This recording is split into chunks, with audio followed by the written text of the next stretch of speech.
সাগরের বুক চিরে ভেসে চলা এই সুবিশাল রণতরী ইউএসএস আব্রাহাম লিঙ্কন বাইরে থেকে দেখতে যা পেন্টাগনের অসীম ক্ষমতা ও আধিপত্যের চূড়ান্ত প্রতীক, তার অন্দরেই লুকিয়ে আছে এক ভয়ঙ্কর দৃশ্য।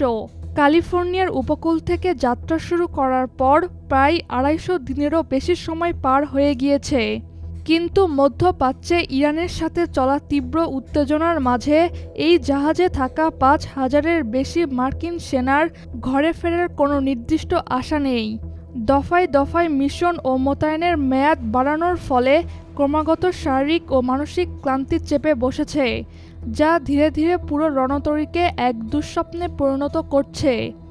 বাহিরের বিশ্বের দৃষ্টিতে যা এক অপরাজেয় শক্তির মহড়া, ভেতরে তার চিত্রটা সম্পূর্ণ ভিন্ন।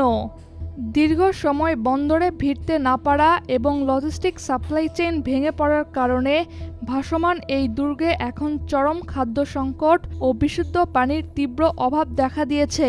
প্রতিদিনের বেঁচে থাকার লড়াইয়ে অতি প্রয়োজনীয় সাবান, টুথপেস্ট কিংবা ডিটারজেন্টের মতো সামগ্রী থেকেও তারা আজ বঞ্চিত। সমুদ্রের এই বন্দি দশা আর ক্ষুধার জ্বালা মেটাতে না পেরে কয়েকজন নাবিক জাহাজ থেকে লাফিয়ে পড়ার মতো চেষ্টাও করেছেন। এই পরিস্থিতিকে আরও বিষাক্ত করে তুলেছে জাহাজের সার্বক্ষণিক বিকট পরিবেশ। অবিরাম বিকট শব্দে গর্জে ওঠা ইঞ্জিন আর দিন-রাত ফাইটার জেটের ওঠানামার কানফাটা আওয়াজে সেনা সদস্যদের ২৪ ঘন্টার মধ্যে এক মুহূর্তের জন্য শান্তির ঘুম মেলে না। এই চরম সামরিক ও রাজনৈতিক সংকট এখন গড়িয়েছে ওয়াশিংটনের রাজনীতিতেও।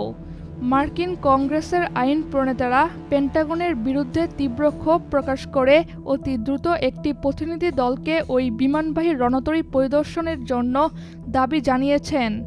যদিও পেন্টাগন ও সামরিক প্রশাসনের পক্ষ থেকে দাবি করা হচ্ছে পরিস্থিতিকে অতিরঞ্জিত করে দেখানো হচ্ছে এবং যুদ্ধকালীন জটিলতায় সাপ্লাই চেইন সাময়িক ব্যাহত হলেও জরুরি খাদ্য ও চিকিৎসার সরবরাহ চলমান রয়েছে। তবে পেন্টাগন যাই বলুক না কেন, মধ্যপ্রাচ্যের যুদ্ধক্ষেত্রে ইরানের ভয়ে মার্কিন রণতরীর ভেতরে এই দৃশ্য স্পষ্ট করে দেয়, বাহিরের অস্ত্রের লড়াই শুরু করার আগেই ভেতরের মানবিক লড়াইয়ে আমেরিকা আজ কতটা ভঙ্গুর। আপনার কি মনে হয়, এই সংকট কি আলোচনার টেবিলে মিটবে, নাকি বিশ্ব এক নতুন যুদ্ধের সাক্ষী হবে, তা এখন সময় বলে দিবে। পেন্টাগন হয়তো তাদের দাপ্তরিক বিবৃতিতে সব ঠিক থাকার দাবি করবে, কিন্তু সাগরের বুকে আটকে থাকা ওই ৫,০০০ সেনার প্রতিটি মুহূর্ত এখন কষ্টের। প্রশ্ন থেকে যায়, একদিকে ভূ রাজনীতি আর ক্ষমতার দাপট দেখানোর লড়াই, অন্যদিকে কি তবে নিজের সেনাদের জীবন ও মানসিক স্বাস্থ্যকে বাজি ধরছে সুপার পাওয়ার আমেরিকা? কমেন্ট করে জানান আপনার গুরুত্বপূর্ণ মতামত। আপনি যদি বিশ্ব রাজনীতি ও সামরিক বিশ্লেষণের এমন এক্সক্লুসিভ ও তথ্যবহুল ভিডিও নিয়মিত দেখতে চান, তবে এখনই চ্যানেলটি সাবস্ক্রাইব করে আমাদের সাথে থাকুন।